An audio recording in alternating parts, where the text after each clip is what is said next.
Sometimes we feel cornered.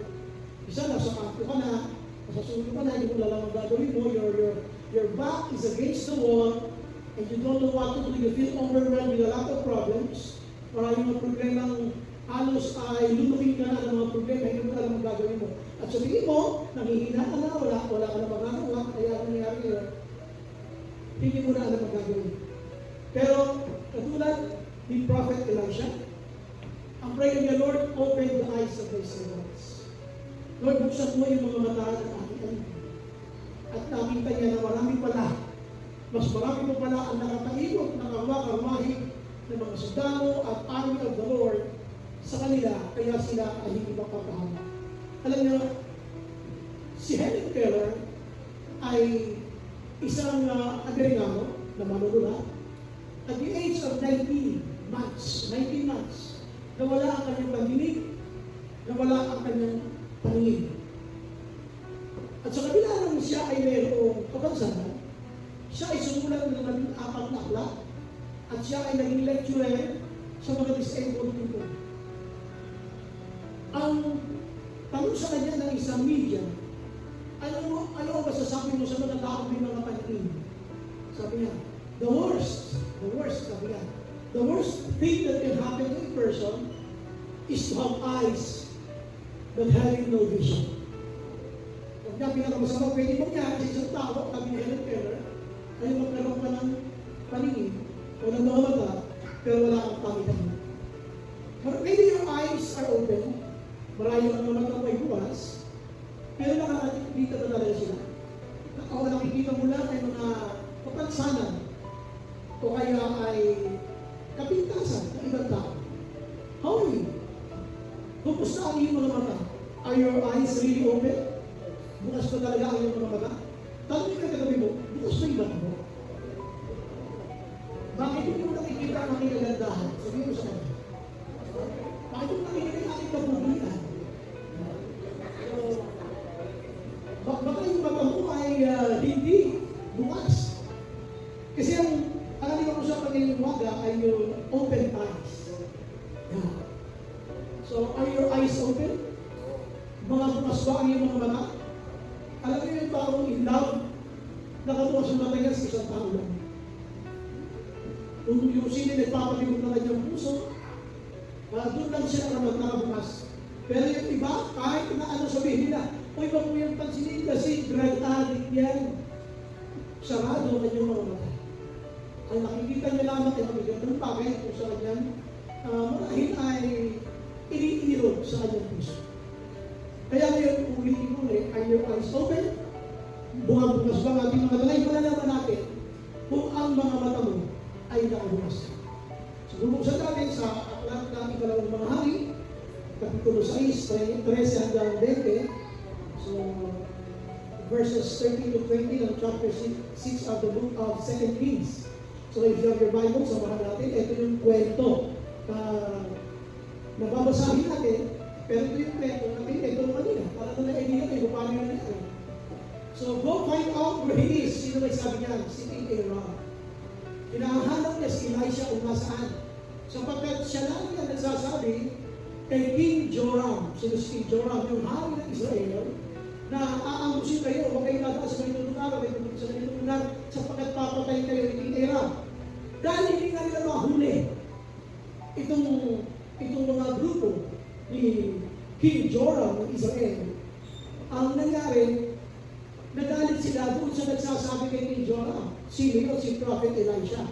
Natututugan ni Prophet Elisha kung saan sila pupunta. Kaya dito, sabi niya, sige, hanapin niyo si Elisha. At para mahuli natin, go, sabi niya, find out where he is. The king ordered, so I can send men and capture him. The report came back, he is in Dothan. Nandun siya sa Dothan. Sino yun? Ito nga si Prophet Elisha. He is in Dothan. Then he sent horses and chariots and a strong force there. They went by night and surrounded the city. Tignan nyo ha, nagpunta sila ng gabi, at pagdating nila ng gabi, para hindi nga mapasingan ng pagkilos, at pinalibutan nila yung syudad. They surrounded the city. When the servant of the man of God got up and went out early the next morning, an army with horses and chariots had surrounded the city. So nakagulat pa siya, yung alipin. Dahil natutuon lahat, nakapaikot, yung mga tauhan nitong si Hari Aram.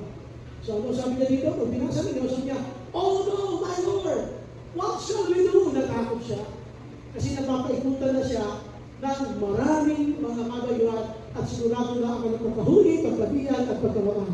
So, "Oh no, my Lord! What shall we do?" The servant asked, "Don't be afraid." Ito yung maganda, sinabi ni Prophet Elijah. "Don't be afraid," the prophet answered. "Those who are with us are more than those who are with them." Please, sulatan niyo yan. Kung kayo ay mayroong physical Bible, sulatan niyo yan, napakaganda po niya.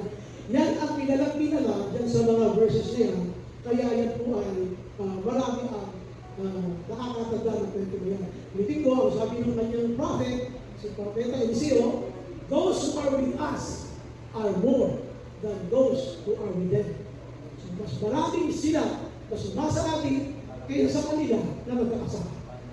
And Elisha prayed. Ito yung panalangin niya. Yan yung panalangin ni Elisha ng propeta. Pinag-pray niya yung kanyang alipin.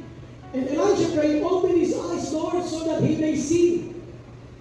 Lord, buksan mo yung kanyang mga mata upang makita niya.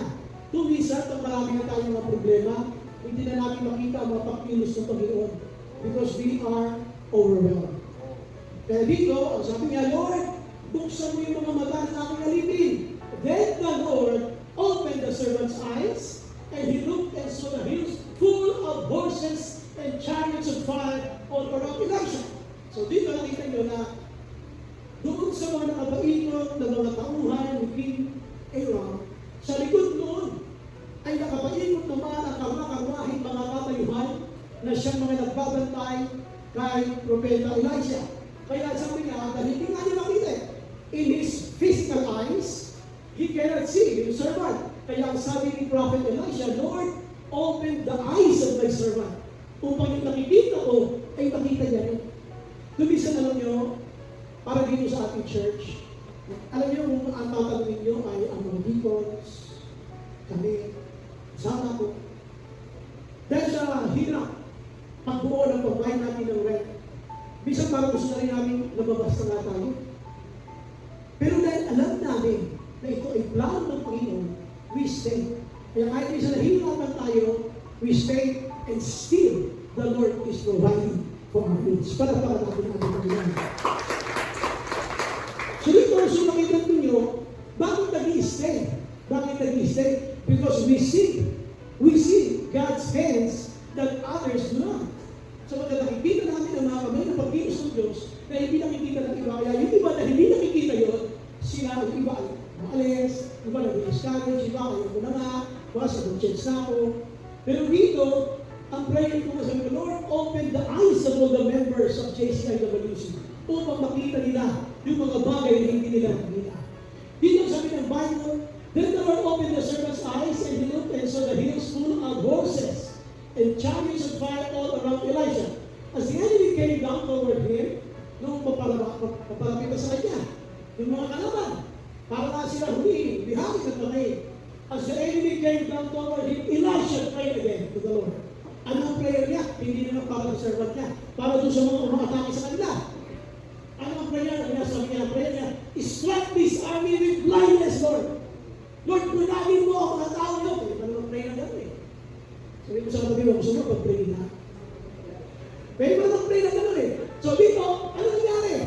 Ang prayer dito ni Elisha, those who wanted to destroy Elisha, sabi niya, "Lord, strike this army with blindness."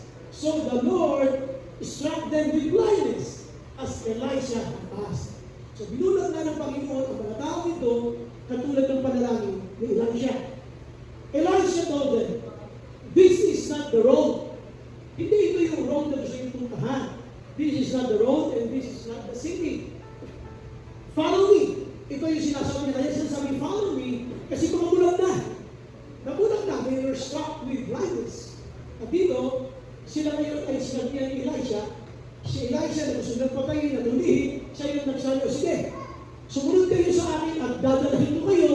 Sabi niya, doon sa tao hinahanap niyo. After may 10, 20 the city, Elijah said, Lord, grabe naman si Elijah, yung mga papatay sa kanya, ipinag-pray niya ulit. Ano ang prayer niya? Lord, open the eyes of these men so they can see.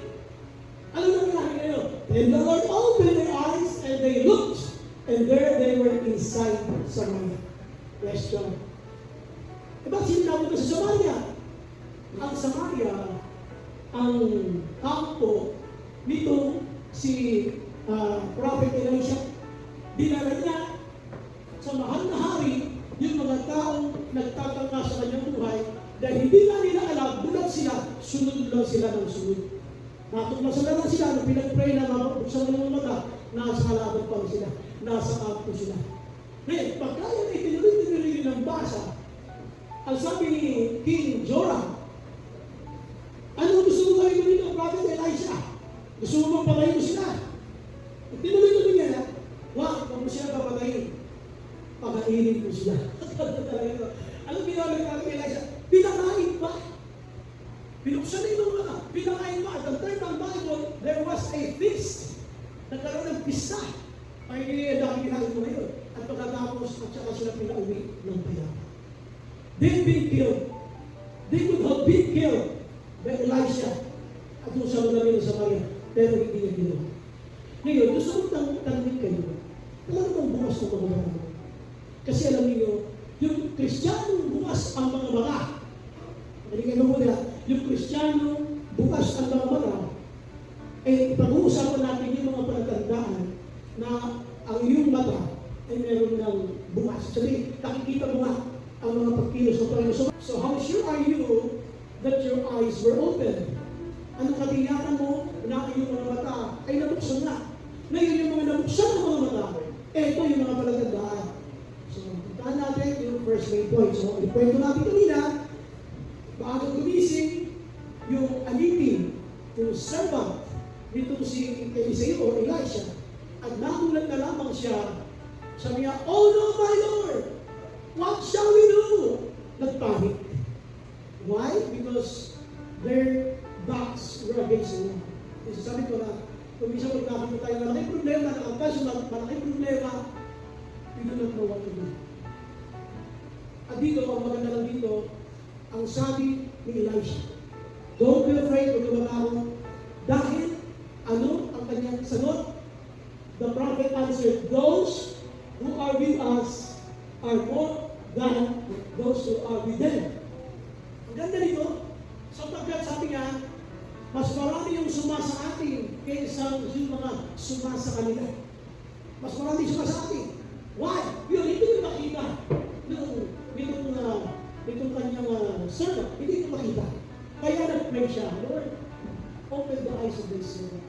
Alam niyo, isang pinakamagandang gabi, when you are overwhelmed with a lot of problems, the best thing to do is, Lord, open my spiritual eyes, Lord, so that I can see your purpose, so that I can see your will, so that I can understand things. Sabi natin sa Romans, in everything give thanks, for this is the will of the Lord. Di ba bakit na hindi natin naiintindihan why things are happening? Bakit ang dami-dami problema? Nakahanap sila sa maliit na problema. And it will cost their lives. It will cost their lives. Pero, ano na ang prayer niya, Lord? Tulungan mo ako makita ito. Makita ito ng aking servant. Ito yung unang-una na gusto ko makita nyo na whenever you are praying sa Panginoon, Lord, gusto ko maintindihan ang mga bagay-bagay sa aking buhay na overwhelming sa aking Lord. Para tandaan na nabuksan na yung mga mata, ay pag nakita mo yung God's protection. Una-una yan, obvious na obvious. They were about to be killed, nito mga ito, pero hindi nila nakikita nito mga ito, na ang Diyos ay nasa likod lamang ikaw ay protektahan. Sometimes we don't see God's move. Sometimes we don't see God's hands. Hindi mo alam, kaya ka pala, halimbawa ay gusto-gusto mo ng mga sakay sa jeep, hindi ka umabot kahit magkatabi na kayo ng istribo, iniwan ka pa rin, yun pala ay mabubugo yung jeep mo. Yun pala ay iniwas ka lamang ng Panginoon, inis ka, bakit gano'n, na-late ako, yun pala ay iniiwas ka lang sa isang malaking problema. When things are overwhelming like this, sobra, nakaaban, hindi naman sila ganun yung Bible, yung 2 Kings chapter 6, hindi sila madami. Kaya nga naka-highlight silang dalawa yan, wala silang nakakaasahan. Kaya ang sabi niya, Lord, hayaan mo makita ng aming servant. Pupuntahan natin itong dalawa. Sabi niya, don't be afraid, sapagkat kasama namin si Lord. So dito, obviously, si Lord ang pinaprotektahan sila. Ano ang kanyang prayer? Ito yung prayer niya. And Elisha prayed, open his eyes, Lord, that he may see. Sometimes our disciples cannot follow us because they don't see what we see. Kung minsan yung mga disciple natin ay hindi ko masunod sa iyo sapagkat hindi nila nakikita ang nakikita mo. Sa ngayon lang mukhang walang umaatin sa iyong Bible study. Pero ikaw, nabivisualize mo, God is about to do something. Sabi natin, malaking bagay. Pero katulad nito si Elisha, yun din ang prayer dapat ang mga ministry heads. Lord, yung mga kasama ko sa Bible study, yung mga kasama ko sa cell group, Panginoon, buksan mo rin po ang kanilang mata. So they cannot easily discourage. Dito tingnan niyo ang prayer niya. Lord, open his eyes. So what happened? Then the Lord opened the servant's eyes. And what did he see? And he looked and saw the hills. He looked at the hills. He looked at the hills full of horses and chariots and fire all around Elisha. It was very important. Isa lang kamunay dito, kapag ikaw ay may problema, hindi ka mag-isa. Na kahit anong bigat ng problema na nandyan sa tabi mo, ang Diyos ay sumasagot. Hindi ka niya pinababayaan, hindi ka niya hinahayaan mag-isa. The Lord will always be there. Alam niyo, wala sa pinakamaganda rito. Kaya, naintindihan niyo yung book of James, yung aklat ng Santiago, sabi niya, kung sino man ang pumunang sa inyo, siya humingi sa Panginoon, at mga siya kinanulubat, at ikaw ay nabibigyan, alam niyo kung bakit? Alam niyo ba na ang book of James ay book of trials? When you are under trials, whenever you are in trials, yung mabigat na pagsubok, humingi ka ng wisdom, Lord, bigyan mo ang Panginoon ng karununan upang maunawaan ko bakit ito nangyayari sa akin. Ganito ito, Lord, open my eyes. Grabe ito. Sabi niya, open his eyes, Lord, that he may see. Payapang-payapa si Elisha. Pero panik na panik yung kanyang servant. Hindi nakikita ng servant yung nakikita ng Elisha. And it is very important that we will always pray sa ating mga kasama sa cell group, kasama sa Bible study, kasama sa ministry. Lord, please help them see what I see. Panginoon, hayaan mo makita nila yung nakikita ko. Isa na nakikita natin ay yung kukunti. Yung mga kasama mo sa Bible study, hindi mo alam na kumukusan lamang ng iyon ng Diyos sa iyo na baga. It's a big crowd. May malaking crowd. Kaya lang tayo, listen to this ha, kaya lang tayo, we only see what is obvious. Sometimes we only see what is obvious. Ang ating lamang nakikita kung ano yung halata-halata. Pero hindi mo alam, katulad ng isang babae na nagkapag-penpal, yung panahon na yung penpal pa. So, meron sa kanyang sumulat, at nakita ang kanyang larawan sa isang periodiko, sa isang tabon. At nakita yung maganda niyang mukha. Tapos, ang sabi niya, kung sino man yung susulat sa akin, sabi niya, ay tayo magiging magkaibigan at hindi natin alam kung saan pwede magtuloy kung ang pagkakaibigan. Meron parang isang nasa pang nakulong na lalaki. Na makita yung babae yung sinulatan niya. Hindi siya umaasa na siya ay sasagutin yung kanya sulat. So nagpalitan sila ng mga sulat habang nasa loob ng kulungan yung lalaki. At dahil sa kanya, dahil sa babae ito na napakaganda, siya ang kanya naging inspirasyon, kaya hindi na siya lumaban sa lahat ng mga basa gulo, sa loob ng kulungan. Hanggang siya ay nakalaya. Madaling salita bago siya nakalaya, sinagot siya ng babae. Napagkaganda-ganda ng marami. So nung sila nakikita na sa isang restaurant, sinabi nila ang kanya-kanya mga description ng mga pananang. Sabi ng babae, siya ay naka-green na bistina, mahaba, kulay green. At yung lalaki naman ay parang checker na puti at kasama kulay blue. Pinakita doon sa picture na nasa restaurant itong lalaki ito. At meron siyang video clip na sabi niya ng babae, nandito ako sa ganitong lugar, nasa sulong lang ako. Alam niyo, pagkakita niya sa babae na green, isang matanda ng babae. Dismayado siya. Akala ko yung magkaganda-ganda yung matanda ng babae, tapos yung balat niya sa mukha, ay nalalagyan na humihiwalay na sa katawan. Nakita na kayo ng maganda, yung nagsasab na.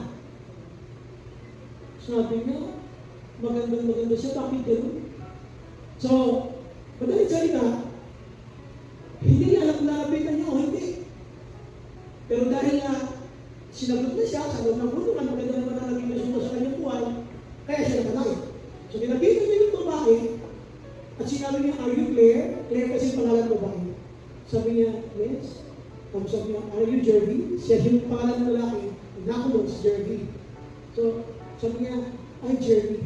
How do you know? Sabi niya, tapos, do you still want to go with this friendship? Gusto ba magpatuloy yung pagkakaibigan na ito? Sabi niya, yes. Sabi ni Jervy, yes. Gusto ko ito magkakaibigan. Pero, nadismaya na siya kasi nakakala niya maganda yung babae niyo. Kasi yung nakalagay sa periodiko doon sa tabloid. Tapos hindi niya alam, hindi kaya mo niya, hindi niya alam, nanay pala yun. Nanay pala yun, bigla yung matanda na yun. Pag alis ng nanay niya, bumulaga ang babaeng maganda. Alam niyo, sabi nga nung sumusulat, na-test doon yung pagiging totoo ni Jeremy. Itinesto pala siya ng nanay kasi galas sa kulungan, alam ba, sa makabali niya, pamakoy na anak niya. Pero nakita kahit matanda na siya, ay gusto na rin ipagpatuloy yung kanilang relationship. Ang sabi nga ng kwento ay, napakapanad ni Jeremy. So palang babae yun, kung matanda, nanay yung babae. Kaya pag-alis ng babae, bumulaga yung isa din na kadali, na nasa likod niya, na anak ng matandang babae. Na ang lumabas ay si Mary. Kung isa na lang niya kayo ito binabagay, we only see things when they are obvious. Kung ikaw na nung panahon ng text, ang dami mong ka-text. Nung panahon ng text pa lang tayo, ang dami mong mga naka-idol. Pagka nakita mo na, lumalayo ka na. Ay, kung pinagyo na yan. Nakita ko idol ka, tapos yan, ayaw na kausapin. Kaya ko sinasabi, we see things when they are obvious. Dahil nakita mo, ito yung tsura, ito yung nakikita mo. Yung pala naman, sa likod loob ay nandoon. Sige. Kaya siguro sa magandang pwede natin gawin. When we don't understand things, Lord, open the eyes. Lord, buksan niyo po ang aking mga mata. Palawatan natin ang aking Panginoon. So dito si Elisha, nag-pray siya, Lord, open the eyes of my servant. At dito sabi ng Bible, then the Lord opened the servant's eyes, and he looked and saw. Nakita niya na ang protection ng Diyos ay lalo pala hindi sila iniiwanan. So, sabi ko nga, kanina, kapag hindi mo na maintindihan, pag-pray mo, Lord, ano po ba Panginoon ang aking nakikita? Ang nakikita ko ba ay mga obvious lang? O ang nakikita ko ay hindi ko pa dapat makita? O yung dapat ko makita ay hindi ko pa nakikita? So, dito na tayo sa number 2. As the enemy came down toward him at night, yung mga kalaban nila ay pababalan at sila ilulusubin na yung prayer ni Elisha. Sabi ni prayer ni Elisha, he prayed to the Lord and he said, strike this army with blindness. Lord, bulangin mo ang mga kasundalo na ito na gustong humuli sa akin. Sabi ng Bible, so he struck them with blindness as Elisha asked. So binulang ka ng Panginoon, yung mga tao yun, ayon sa kahilingan ni Elisha. Elisha told them, ito yung sinabi ni Elisha sa kanya, this is not the road. Ito pinupuntahan nyo na gusto kami naman atakihin. Hindi ito yung tamang daan na dapat pinupuntahan. This is not the city. Dahil bulag na nga sila. Binulag sila. So, pagkatapos ng prayer niya, binulag sila. So, he struck them with blindness. So, binulag na sila. Ngayon, sabi ni Elijah, this is not the road and this is not the city. Follow me. Follow me. Kasi nabulag na, sumunod na lang sa kanya. Ano sabi sa kanya? I will lead you to the man. Siya ngayon kung hinahanap I will lead you to the man. Ako ngayon Kung hinahanap yun. I will lead you to the man you are looking for. And he led them to Samaria. Ang sabi natin, are your eyes open? Dito kasi dito ng Syria, yung mga mata nila isinara. Pero yung sa alipin, binuksan. At may pangalawang natin. If your eyes are open, you can see God's salvation. Dito, iniligtas sila ng Panginoon. Iniligtas sila. Iniligtas sila. Isipin mo, they were about to disrupt. Sila ay papatayin. Pero ano ginawa ng Panginoon? Sabi niya, Lord, strike this army with blindness. So, iniligtas ng Diyos ang grupo nila Elisha, kaya hindi sila napahamak. If your eyes are only open, you will appreciate God with a lot of things within the day. Kung bukas na ating mga mata, ang dami mo kaya appreciate kay Lord sa buong maghapon. Mapapahirinig sa mga nagte-testimony, yung kanyang mga hinina, which is true. Hindi na pala talaga natin ay napakalaking bagay na. Sino nito sa inyo nakaalala sa mga nagkaroon ng heart palpitation? Ang hirap na may heart palpitation, hindi ko alam kung mamamatay ka na. Hindi ko alam kung ano mangyayari sa'yo. Pero nagpapalpitate yung heart mo. Nakahiga ka, yung bibig mo kumakabog. Uy, sino nito nakaalala sa heart palpitation? Ayan. Yung iba kasi kumakabog na bibig mo, nakikita yung gas. So dito gusto ko sabihin sa inyo, ang daming pagkilos ng Panginoon sa buhay mo. Kung bubuksan mo lang ang iyong mga mata, ang dami mong pasasalamatan sa Panginoon. At dito, sa tingnan ng Bible, yung kanyang prayer, strike this army with blindness. So, strike them with blindness. Okay, tanong. Kabaliwala ko sa inyo, okay. Bakit salvation? Kasi pamatayin na sila eh. Tingnan mo hindi pa nga, dito sa part nito, prayer pa lang umaandar, hindi pa nga lumalaman yung mga army na nakapalibot sa kanya. That was, sabi ng Bible, they were willing to protect Elisha and the servants. At dito, sabi ng Bible, nag-pray siya, Lord, bulagin mo sila. Sino gusto mong pabulag kayo? Sabi ng Bible, magpatawad kayo ha. Sabi ko sa nagawin ko, magpatawad ka na sa inyo. Anong gano'n eh? Kaya kami ito mapapasin niya mamaya, ang maganda na ginawa nila dito. Ang gusto mo ipakita, ilang beses ka nang iniligtas ng Diyos, ito yung God's salvation. Hindi naman ito yung ginawa ni Jesus sa krus. Hindi lang yun. Ang gusto ko sabihin, yung pamilya mo, ilang beses na na-discussion, yung anak mo, buhay pa rin. Ilang beses nang nagka-COVID ang pamilya mo, buhay ka pa rin. Ilang beses na nagsabi, wala kang pera, pero ngayon buhay ka pa rin. Kasi talaga pa kasi Lord. Sinasabi mo, wala na, pero hanggang ka pa rin. Ganun ka ba isip? Ganun ka tayo kamahal. At marami mga bagay tayong ginugusto natin. Pero bakit wala? Kasi gusto ka niyang iligtas sa mga kompromiso, sa mga transaksyon. Maraming bagay ka ililigtas sa Panginoon pero hindi natin nakikita. Kaya dito, ang sabi niya, Lord, strike this army with blindness. He said that because he wanted to experience God's salvation. Yung nakatunas ng mga mata sa Panginoon, marami siyang makikita na dapat ay magpasalamat sa Diyos. Pero pag ang mata mo, nakisarado, wala kang nakita ng pagkilos ng Panginoon. Puro sama ang loob mo. Lahat na nakikita mo, puro hindi maganda. Alam niyo sa mga mag-asawa, ito wala ka naman sa mag-asawa ko, konti mo. Alam niyo sa mga mag-asawa na naghihiwalay at nagpaplano maghiwalay. Alam niyo wala sa problema nila. Ang karaya kaya doon sa dalawang magkarelasyon na gusto mag-break. Hindi kayo mag-break. Alam niyo bakit? Kasi yung lalaki o babae, sarado ang mga mata niya sa magandang kung bagay tungkol sa mga mata. People will only see what they want to see. Kapag ang pangit ng hinahanap mo sa asawa mo, puro pangit ang nakakita. Lahat ng makikita mong pangit, dahil pangit ang hinahanap mo, makikita mo. Subukan mo magagandang bagay ang nakakita mo sa partner mo. Ang dami mo nakikita magagandang bagay. Ganun din kayo eh. Kung ang puso mo ay puro lang ng pagpapasalamat, ang dami mo pasasalamatan sa Diyos. Hindi nyo napansin kung bisan. Hindi ka aware, nakausap mo na lang, nasasabi mo lang, Lord, salamat. Lord, thank you. Hindi mo na naging grateful dahil sa ginagawa niya. Paano kung hindi ako nakapasok sa ganitong trabaho? Ano kaya ito? Nakakain ko sa asawa ko sa anak ko. Lord, salamat po. Alam niyo, one time, kung ako ay nagtatrabaho ka, bago ko sa namin ng misis, nagtatrabaho ko. Di isa manonos kami nakatira. Ito kami nakatira sa manonos, ano kami sa third floor. Third floor, pero medyo bukid yung inupahan namin bahay. Doon sa third floor na yun, may electric fan kami dalawa. Pero alam niyo ba, sa sobrang lakas ng hangin, umiikot yung electric fan na hindi nakasaksak. Sa sobrang lakas ng hangin eh.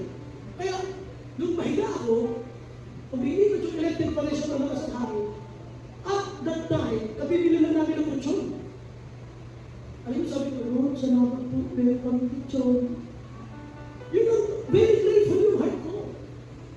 Lord, salamat po sa electric fan na ito, umiikot dahil hindi nakasaksak. Sobrang lakas ng hangin. Mas mahangin pa sa'yo. Alam nyo, pagmasdan niyo yung bawat araw ng buhay mo, ang dami mong pasasalamatan sa Diyos kung bubuksan mo lang yung mga mata. Pero ano nangyayari? Alam mo nakikita mo puro pangit. Lalo daw pag nakatingin ka lagi sa mirror. Ang pangit na nakikita mo sila, yan ang sa salamin. Pagkatitigis sa salamin, para lang nakikita tayo. Ang sinasabi ko lang dito, please, Lord, open my eyes. Dapat yun ang prayer natin, Lord, kung sabi mo mata ko. Alam niyo ba kung gusto mo ipag-iwalay sa misis, sa mister? Kasi wala yung nakita kung may kapintasan ng asawa. Kapintasan kung gusto niya i-break. Lagi doon, pero kung magpapasalamat tayo sa Diyos at siya ang kanyang nagpapasalawa, magagandang bagay yung nakikita. Pero isipin mo, maghanap ng kapintasan ng asawa mo, makikita mo lahat. Magiging mo mga anak, ha? Hindi dahil porque yung magulang ko hindi nakagraduate. Isa nagpakit ng tingin mo sa magulang ko, di ba lang siya nagpa-aral sa'yo? Sana nanay ko, katulad ng nanay yung classmate ko, yung friend ko, maganda, madaming mga suot sa katawan, mga alanas. Yung nanay ko naku, lagi nasa kusina. Sometimes, we have that kind of feeling. Pero subukan mong buksan ang mga mata mo, nagpapasalamat ka dahil siya ang nanay mo. Amen? Kapalapakan natin siya mo.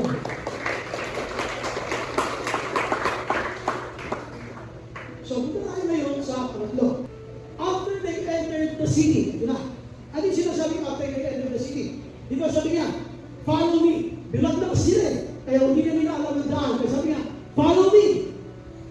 Sumunod na sila. Ngayon, hindi nila alam, hinatid sila ni Prophet Elijah doon sa camp nila mismo. After they entered the city, Elijah said, Lord, ito na naman, no? Lord, open the eyes of these men so they can see. Pinamulat mo, di ba? Tatabunod sa muna naman. Sabi, PIP ito si Elijah. Lahat ng prayer sila sa doon. Sige mo, ha? Napaka-PIP. Kanina, pinamulat niya. Ngayon, pinamulat siya. Ano ba talaga, Elijah? Pupulagin ba namin? Tutunuin na namin. Sige nyo, ha? Ito mga bulan, sumunod sa kanya, sabi ng Bible, dinala ni Elijah sila doon sa city nila, sa Samaria. Kampo yun nila Elijah. Sige mo walang kaalam-alam, itong mga papatay nila Elijah, nandun na sila sa kampo ni Elijah. Wala silang alam-alam. They were destined to be slaughtered. Kung baka nakadestined na sila papatay. So, yung prayer niya, Lord, open the eyes of these men so they can see. Then the Lord, talagang sila, magaling talaga. Then the Lord opened their eyes, and they looked, observe sila, nasa tayo. And there they were inside Samaria. Nandiyan dyan yung kanyang hari, si King Joram. Sabi ni King Joram sa kanya, ano nga natin, mapatay na natin? No. No, gusto na patay. Alam niyo, the other day, kailan yung may holiday tayo? Monday kayo? Kailan ba? Ay, Thursday. Noong gabi, hindi ako makatulog. Sabi nga naman kami, patry na isang pelikula. Sabi, sige. So, nanood sa Netflix sa pelikula. Conquer, Datu Jugar ba yun? Kalimutan ko. Ano pangalan? So, it's a Malaysian film. Tapos, siyempre, nandun mga Malaysian, mga artista nila. Ang kwento, to summarize it, ay merong grupo ng mga kasundaluhan, mga pulis, na nilusot nila yung isang lugar kasi may mga rebelde. Sinakot nila isang lugar at pagkatapos, pakakawalan nila yung mga nandoon sa baryo kapag nagbayad sila ng 80 million sa pera nila. natuloy. Hindi natuloy yung peace negotiation. So ngayon nangyari, pinaalis nila yung mga mamamay sa lugar ng Bansay dito, pupunta muna kayo sa ganung lugar, baka kayo mapahamak. So ano nangyari? Nung nakita ang mga rebelde na yung mga mamamayan po ay pinapupunta nila doon sa second lugar, naisip na nila, magkakalago kami. So nag-gera na, yung isa sa mga pulis ay, dahil sila yung lumusog sa lugar, pinutol talaga nito. Hindi ko matinda, tumutuloy doon, pupunta ko doon, hawak sa ganito. Si mami mo, siya nakatuloy. Tapos yung isa, yung kaliwang braso, pinaga ng tatlong round. Bagay? Bagay? Pinutol ng tatlong beses yung braso. Hindi ako natingin. Madalit salita, yung mga nakakikita ng mga sundaluhan, hindi sila makapalag dahil pag nalaman doon sila, babalatan sila ng bakila, mamatay sila. Ito na, balik sila sa headquarters. Mayroon palang nakahuling tatlong rebelde. May nakahuling tatlong rebelde na mga nakatuhon, mga nakatali ang kamay, na kinakausap ng kanilang commander. Ngayon, magdating nila, nakita nila yung pumutol sa ulo ng isang kasama nila at yung pumutol sa isang braso ng kasama nila, nandun nakaluhod, nahuli pala ng ibang kasama. Kaya malapit na sila, pinunta nila at babayin nila, papatayin nila. Alam nyo, alam nyo ginawa ng commander, pinunta sila gano'n. Sabi niya, no! Sabi niya, no! We're different! We are not like them! Minimorize na kayo sinabi niya, no! We're different! We are not like them! We are Malaysian National Police! Sabi ko, ang ganda. Ang ganda ng prinsipyo. Kasi hindi nila magbabarili kasi nagalit-galit yung mga kasama niya eh. Pero yung sabi ng commander, no, we are not like them. We are Malaysian National Police. Alam mo ito? Ito itong si Elijah. Kakaiba. Binulang, tapos pinag-pray, lumabuksan ng mga mata. Tapos yung hari niya, nandun sa teritoryo nila eh. Ano, papahin na lang dito, papatay na. Sabi niya, no. Feed them. Hayaan mo silang ugain. At isawsawin natin sila sa kanilang master. Yun ang ugain ng Kristiyan. Kalabahan na natin sila. So, ang pangit mo dyan, when your eyes are open, you can see God's instruction. Isa ng instruction pa rin, hindi makita kasi kung mga naggaling, kung mga nasamanan mo, natatakpan ang mga mata mo, ang mga kapintasan ng sister, ng brother, natatakpan ang mga mata mo ng napakaraming pinta sa iba. Kaya mo siya nagdapihan. Pero dito, grabe yung, anong ginawa niya? Inihatid niya ito sa mismo kampo nila. Pagdating dito, sino ang prayer niya? Lord, open their eyes. And they looked. And they were inside Samaria. Nasa verse 20. Kaya tingnan natin yung next one. Okay. So 21, when the king of Israel saw them, he asked Elisha, should I kill them, my father? Natawag nila Elisha, father. Should I kill them, my father? Should I kill them? Ano sabi ni Elisha? Do not kill them. Do not kill them. He answered, sabi niya, set food and water before them, so that they may eat and drink and then go back to their master. Sabi nito, so he prepared a great feast, isang malaking pista.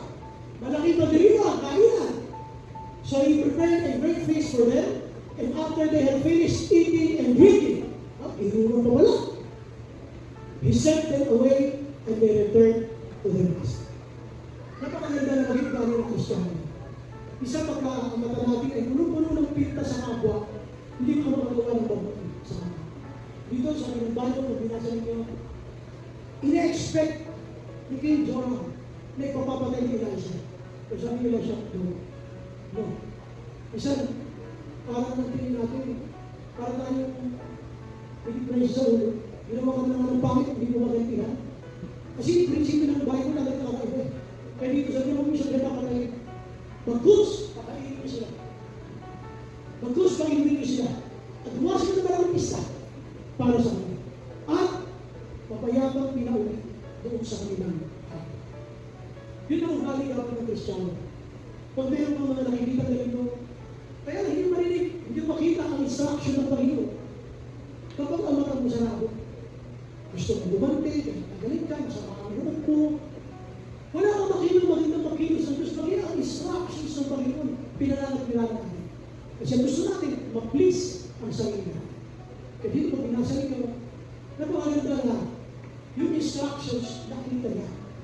Ilan sa akin na nakakapira, Lord, pasensya na, sasapakin na ito. Lord, sorry po ha, upakan mo na ito. Lord, please. Sige na Lord, tutulong na ito sa tulay. Sisisi na lang mamaya. Kaya mo, pinagplanuhan yung brother mo yung sister mo. Pero hindi sila siya, grabe o. Puhulihin siya, bibihahin para patayin. Pero ano sabi niya dito? Do not kill them. Do not kill them. Ganda ng pagkain, inuman pa, umahay sila, at mapayapang pinawin. Mapayapang sila umuwi, pero hindi sila pakabulan. Kaya ang nangyari dito, meron kasi silang banda, pero so the bands from Iran stopped raiding Israel's territory. Yan po siya. Merong gera, meron silang banda para ma-motivate yung mga lalaban sa gera na pagbutihin at mag-agresibo. Ngayon, kung sila ay nakaranas ng kabutihan ng Diyos sa magitan ng Elijah, hindi na pinatutog yung drugs, hindi na pinatutog yung bala, doon lang ang tumito. Alam niyo sa sekreto ito, kami yung mga tao talagang pangit ang ginagawa sa iyo, suplikan mo ng mabuti. Yun lang ang paraan para sila. Palapang natin ang Panginoon. Ito tayo sa ating conclusion. Faith sees what is invisible to the eyes. Di ba? Faith sees what is invisible to the eyes. Yung pananampalataya ay nakakakita ng mga bagay na hindi nakikita ng mga